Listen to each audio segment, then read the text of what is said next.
За тэгээ өнөөдөр би та бүхэнд одоо Dnode.io буюу Монгол брокер дээр хэрхэн гадаад хувьцаа авах талаар хуваалцъя. Гадаад хувьцаа авахын тулд мэдээж хэрхэн дансаа цэнэглэх вэ?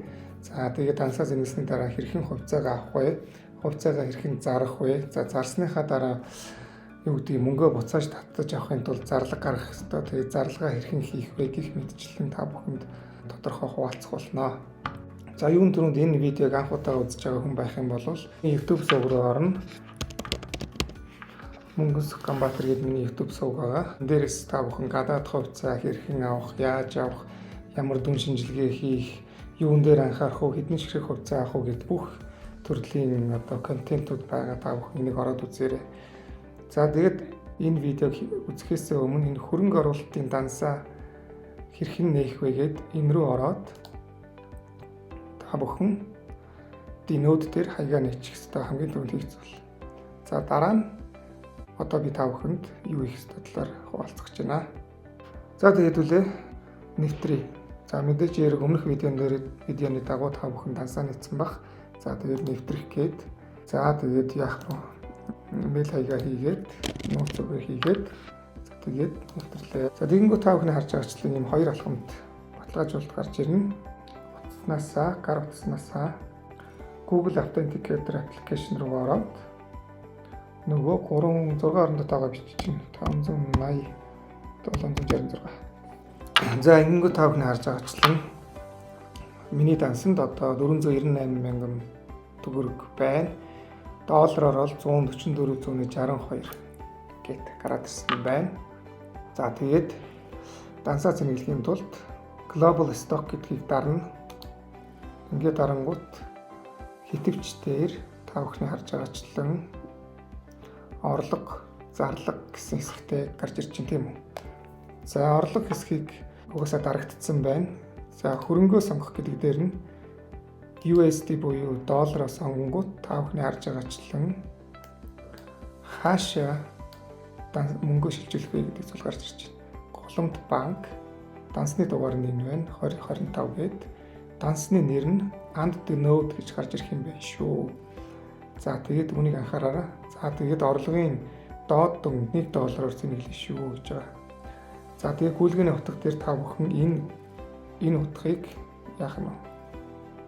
Copy dot эсвэл харж агаад онлайн банкаар шилжүүлэхдээ энэ утгаа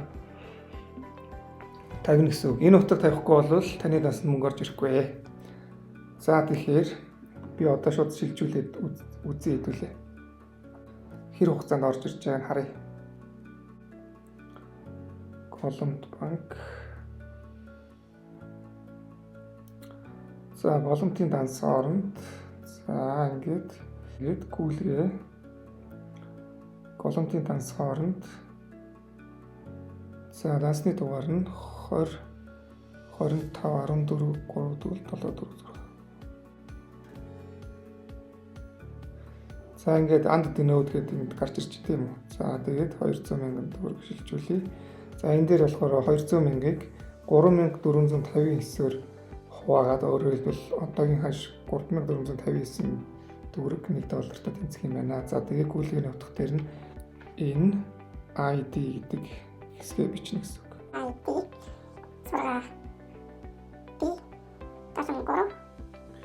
За энийг сайн нэгтэлж хараарай. За ингээд шилжүүлчлээ. За тэгээд хизээ мөнгө орж ирэхийг хэдүүлээ харцгаая. За тэр хооронд хэдүүлээ юу харж явах вэ гэхээр за хувьцаагаа яаж авах вэ гэхээр арилжаа гэдэг рүү орно. Арилжаагаа тарлаа. Нөгөө орлогч ороод ирлээ. $57 82 цент болоод ороод ирсэн. За хэдүүлээ харцгаая эхлэл дээр ороод за тэр 698 мянга болоод ороод ирлээ тийм ээ. $440 байсан баг. Тэгээ $202 болоод нэмэгдээд ороод ирлээ. За ингээд 1 минут 2 минутын дотор ороод ирэх нь шүү дээ тийм ээ. За тэгээ хувьцаагаа яаж авах вэ гэхээр энэ Global Stock гэдгийг сонгоно. Авахны харж байгаачлан New York Stock Exchange, Nasdaq, ETF гэсэн 3 сонголт гарч ирж байна. За энийг яс ярьчих. New York Stock Exchange маань болохоор одоо манайхаар бол наран туул гэж ойлгочих болно. За наран туул зах дээр баахан бараа зардаг тийм үү. За үүнтэй адилхан энэ Нью-Йоркийн хөрөнгийн бирж дээр мөн адил баахан хувьцаанууд зарж. За энэ жишээлбэл Visa, JP Morgan Chase, Johnson & Johnson гэх та бүхний мэдих компаниуд байна. За энэ Nasdaq гэдэг маань болохоор дандаа технологийн хувьцаанууд зардаг. Бас нэг зах гэсэн үг. За одоо хүчит чонхор зах дээр банда мах зардаг шиг. Энэ дээр болохоор яах нь дандаа технологийн хувьцаанууд зардаг. За Apple компани байна, Microsoft байна, Tesla байна, Google байна гэх мэтчлээ. За энэ дээр ETF гэж байгаа. За ETF гэдэг маань болохоор багцсан хөрөнгө та бүхэн ойлгочих болно. За миний YouTube сувгаар ETF гэж юу вэ гэдгийг талаар хуваалцсан байгаа. Тэрийг бас үзээрэй. За товчхондоо бол за энэ SPY гэдэг ETF-ийг авах юм бол $605 гэж нэг ширхэг нь. За тэгээд энийг нэг ширхгийг авлаа гэхэд та Америкийн 500 том компани хувьцаа эзэмшигч болчихно гэсэн үг. Яагаад гэвэл 500 том компани энэ дотор багцлагдсан. Өөрсдийн эзлэх хэмжээгээр, хувь хэмжээгээр багцлагдсан байгаа гэсэн үг. За тэгэхээр энийг авчих юм бол яах вэ? Заавал нөгөө нэг хөрөнгийн багцаа бүрдүүлэх гэж юу гэдэг олон төрлийн хувьцаа авах бас шаардлага байхгүй гэсэн. За юм байна. За тэгээд хэдүүлээ юу яа л да. Nasdaq-аас одоо юу гэдгийг Tesla компани хувьцаа авъя гэж бодъё л та. За тэгвэл Tesla дээр дарна. За энэ дээр нэг ширхэг нь $328 гэж байж байна. За тэгэл энэ чинээс мэдээж графика харж байгаа л аль болох унтсан байхад нь авна шүү дээ, тийм үү? За тэгээд авахын тулд энэ дээр нэг зүйл байгаа. Лимит гэж байгаа. Энийн оронд market гэсэн бас нэр юу байгаа шүү, захиалга байгаа. За тэгэхээр одоогийн байдлаар New York Stock Exchange чинь нөгөө Монгол цагаар 10 цаг 30 минут, оройн 10 цаг 30 минут онгодог учраас энэ бүх функц нь ажиллахгүй л ах шиг байна л та. За 10 цаг 30 минутын дараа яах вэ гэхээр энэ дээр лимитийн оронд market гэх мэтчлийн захиалга ороод ирнэ. За лимит гэдэг нь юу гэсэн үг вэ гэхээр за өнөөдөр энэ Tesla-гийн хувьцаа $328 биш. Одоо үнэ хэлсэн л гэсэн үг байна шүү дээ. $325 авъя гэж захиалга өгнө гэсэн үг. Тэгэнгүүт 325 гэдэг энэ дээр биччихнэ. Энэ дээрээ яг хэдэн ширхэг хувьцаагаа авахаа биччихнэ гэсэн. За өнөөдөр 10 ширхэг хувьцаа авъя гэвэл 10 ширхэгээ биччихнэ. Авгүй бол $325 таны даасанд байхгүй бол юу гэдгийг бутархаагаар авч болно. За жишээлбэл 0.15 бутархаа Tesla-гийн хувьцаа авъя гэх юм бол энд автоматар үнэ нь $4875 гэд гараад ирж байна. Шимтгэл нь $1.50. За тэгээд данцны үлдэгдэлч угаасаа энэ дээр танд харагдчих болно. Авах гээд захиалга өгч. За тэгэнгүүт бутархаа захиалгын анхаарал. Бутархаа захиалга нь зөвхөн day төрлөөр хийгдэх бөгөөд хэрэг тухайн арилжааны өдөртөө биелэхгүй бол цуслагдахыг анхаарна гэж хэлж чинь тийм үү. Авах бол ингээл авчихна гэсэн үг. Ийм амархан. За тэгэд энэ дээр маркет онгоосоо лимит биш маркет гэдэг захиалга орж ирнэ. За тэгэнгүүт маркетаа дараад за тэгээд хэдэн ширхэг хувьцаа авахын өөрөө мэдээд за одоо хийдэж байт юм те 0.45 хувьцаа авах юм бол энэ дээр ингээд биччихэв. За тэгэл ер нь бол авах гээл дарчин гэсэн тийм үү. За нэгэнт хувьцаатай болсон бол хувьцаагаа яаж зарах вэ гэхээр зарах дээрээ дараад одоо би саяны авсан хувьцаагаа магадгүй энэ орой дээр буюу магадгүй энэ $475 хүрсэн байхад нь зарыг гэх юм бол та яг лимит ордероо сонгоод үн $475 гэж бичээд ширхгээ за 10 ширхэг хувьцаатай бол 10 ширхэг ч юм уу те тэр ингээл $4750 ингээд болж байна те.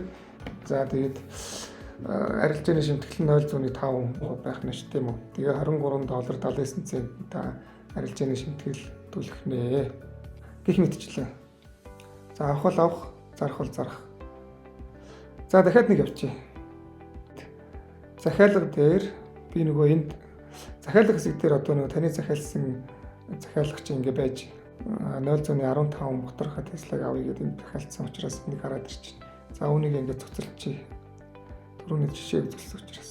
За тэгвэл дахиад өөр хувьцаа авъя. Дахиад нэг явахгүй бол бас ойлгохгүй ч магадгүй. За энэ удаад хэдүүлээ Google-ийн хувьцаа авъя гэх юм бол Google дээрээ дарчихна. За ингээд Google-ийн хувьцаа өсөж байгаа чиглэлтэй явж байна. За энийг бол одоо авчихад бол асуудалгүй гэж бодож байна.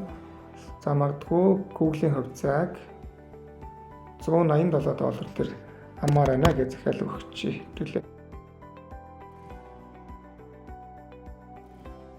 Google-ийн хувьцаа $180 хүрэхэд нь би энэ захиалга автоматар биелэгдэх нэ. За тэгэнгүүт $100-аар авъя гэнгүүт та бүхний харж байгаачлан 0.55 бутархаа Google-ийн хувьцаа танд ирэх нэ.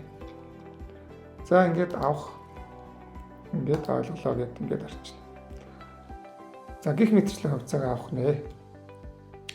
За зарах бол яах вэ? Зарах бол зарах давчлаараа дарна. Google-ийн хувьцаа магадгүй энд $210 хүрэхэд нь зараа гэх юм бол та яах вэ? Ингээд захиалга өгч $210. За дүн хэдийгчтэй юм бэ те. За $100-оор Google-ийн хувьцаа зараа гэх юм бол яах нь 0.47 ширхэг хувьцаа зарагдах нэ гэсэн үг. За ингээд яах вэ? Арилжааны шимтгэл $1.50 ингээд зарах гэл болоо. Гих мэтчлэн. За мөн адил захиалга руу ороод харах юм бол түрүүний захиалга ингээд захиалгагдсан хүлээгдээд байж энийг цуцлах гэдээ арч. За авах зарах бол нэг ийм амархан. За зарлаг гаргахын тулд яах вэ гэхээр хитвч рүүгээ орлоо. Зарлаг хэсэг рүүгээ орлоо. За хөрөнгөө сонгох гэж байна. Мэдээж доллараа сонгоно. За энэ хитвчийн хаяг оруулах гэж байгаа. За энэ дээр нэр ийм зүйл байгаа шүү. Энэ лөө орлоо. Данс нэмэх гэж байгаа. Би болохоор ингээд миний данс айлуудын холбогдсон байгаа. Энэ дээр нэрээ дансаа та бүхэн хамгийн түрүүнд бас нэмэх юм байна шүү. За шинээр данс нэмэх гэдгийг дарчи заяа. За шинээр данс нэмэх $. За банкаа сонгоно. Голомт, хаан банк, худалдаа хөгжлийн банк. За ямар банк хэрэглэж чинь тэрийг сонгох чинь. За голомт гэж тавья. За юу гэдгийг дансны дугаар чи хэд байдгийг $47 ийм байлаа. Данс эзэмшигч яах нь өөрийнхөө нэрийг ингээ бичиж чинь хадгалах нэр гэдэг дээр нь одоо юу гэдэг те Монгол зүх гэдэг дахиад өөрийнхөө нэрийг бичиж болно. За данс эзэмшигч дээр нь юу гэдэг ярих магадгүй Монгол зүх Ганбаатар гэдэг. Гэх мэт чинь тэгэл хадгалах гээл дарчна. За зарлага гаргахын тулд Global Stock хэсгийг сонголоо. Хитвч за надад байгаа мөнгө нь $202 байна. За зарлага гэдгийг дарлаа. Хөрөнгөө сонгох гэдэг дээр USD буюу доллараар сонгоод за тэгээд хитвч рүүгээ орлоо. Миний нөгөө дансынд байж байна. Түрүү хэлсэнчлэн та бүхэн дансаа бас энэ дээр холбож өгөх хэрэгтэй. Шинэ данс нэмэх гээд. За би өөрөө холбогдсон учраас ингээд биччихлээ. За тэгээд бүх дүнгээр гээд надад байгаа бүх дүнгээр нь ингээд гаргачих болно. Үгүй бол магадгүй $100 ч юм уу ингээд гаргачих болно. За бүх дүнгээр гэдгийг сонгоч л та. За шимтгэл нь $0.9 юм байна. За тэгээд үргэлжлүүлэх. За тэгээд Google Authenticator-ээс утаснаас хараад энэ удаад 973 692 гэд зарлаг гарлаа. За ингээд эхлэл гэдэгэнгүүт 241 төгрөг надад үлдсэн. Миний нөгөө гүйлгээ маань. Нара зарлага амжилттай хийлээ гэд $202 миний голомтын данс руу шилжсэн байх хэвээр. Айгу хурдан байгааз.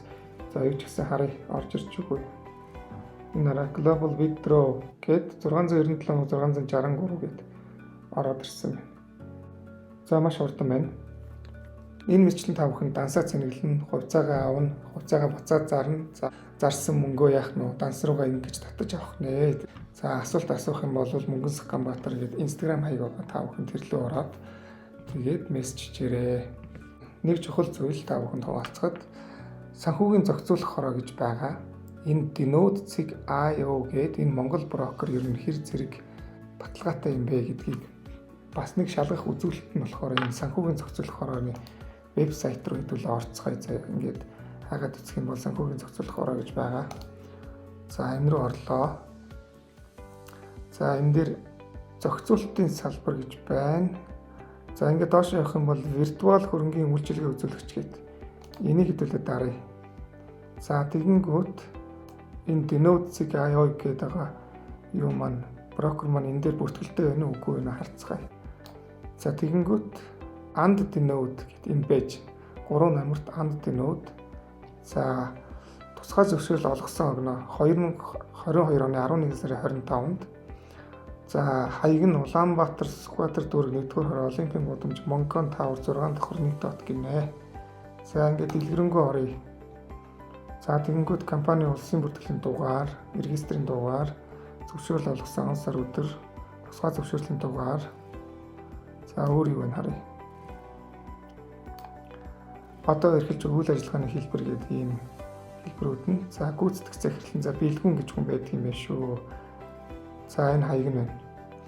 За тэгэхээр ямар ч гэсэн санхүүгийн зохицуулах хороон дээр бүртгэлтэй энэ брокерийг ашиглахад бас гай баха. Би энэ ямар нэгэн байдлаар энэ брокерийг рекламдаж сурталчлаагүй. Зөвхөн та бүхэнд боловсрал олгох зорилготой контент хийж байгаа юм шүү. За тэгээд та бүхэн ямар нэгэн одоо эсвэл асуудал боллоо гэхэд яах нь вэ? Энэ санхүүгийн зохицуулах хороо руу хандах нь шүү дээ, тийм үү? Ямар нэгэн одоо брокерч байна уу те? Ямар нэгэн одоо андеррайтерын компани ч байна уу? Энэ санхүүгийн холбоотой үйлчлэгээ үзүүлдэг компаниуд заавал энэ санхүүгийн зохицуулах хорооноос зөвшөөрөл авдаг. Тодорхой хэмжээний миний ойлгож байгаагаар бол харьцаа хөрөнгө байршуулдаг байх шүү. Тэгээд анхаарал тавьсанд баярлалаа.